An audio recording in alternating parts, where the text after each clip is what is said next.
Hi, it's Chris Kuzmal here with Unit 5.2 in the APCSA curriculum. We're going to talk about constructors today.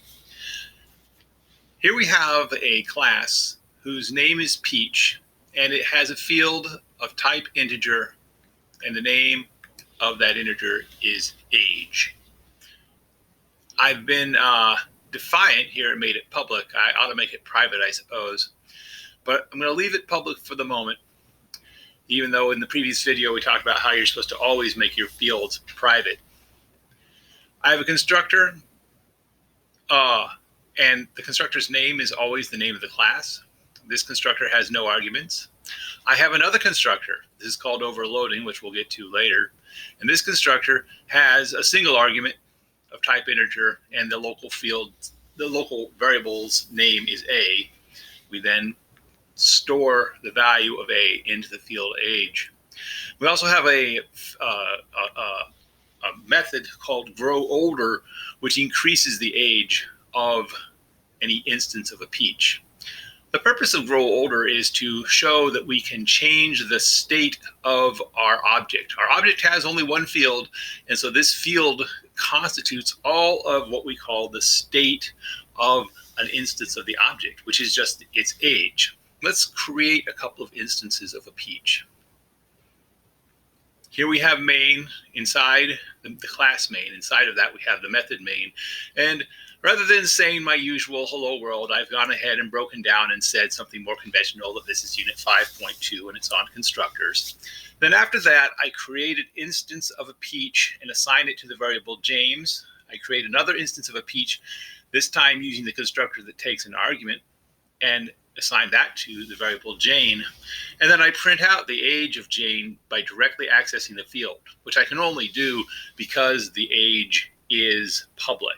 So we'll go ahead and run this and see if it works. Saying a little prayer to the gods of computing here, and cats, because my cat runs across my keyboard from time to time and introduces errors. But no, indeed, it does run, and it prints out our Unit 5.2 constructors remark, and it prints out the number 7 and the number 8. Number 7 being printed when we print Jane's age before we increment the age through the method grow older, and after that has indeed been incremented. So it's worth noting here a couple of things. One is that if I get rid of the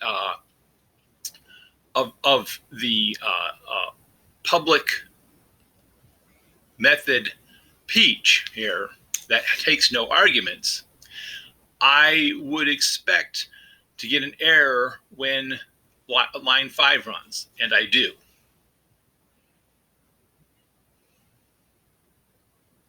It complains that there is no constructor which takes no arguments.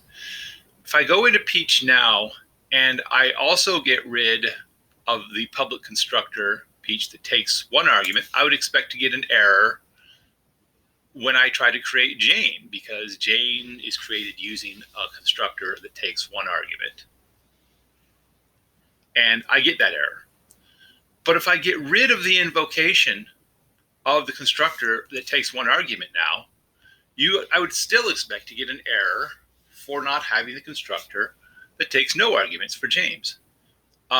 And it does complain because Jane doesn't exist. So let me get rid of all this code too. We're just down to creating the object James with the no argument constructor. We'd expect an error, but we don't get an error. Nothing gets printed out because James is just kind of an empty object that we don't reference. But there's no constructor explicitly declared inside the body of Peach. That's because there's a thing called a default constructor. Every class has a default constructor, but you'll notice that if you have created a constructor that takes an argument, then the no argument constructor ceases to exist, and therefore you will still get the error here. And so you have to, if you have a constructor that has one argument, you need to, if you want to invoke the default constructor, you have to actually explicitly create it. Like this, for example. Oops, I need to actually give it a name, public peach. Now, when I run, there won't be an error. So that's your quick rundown on constructors.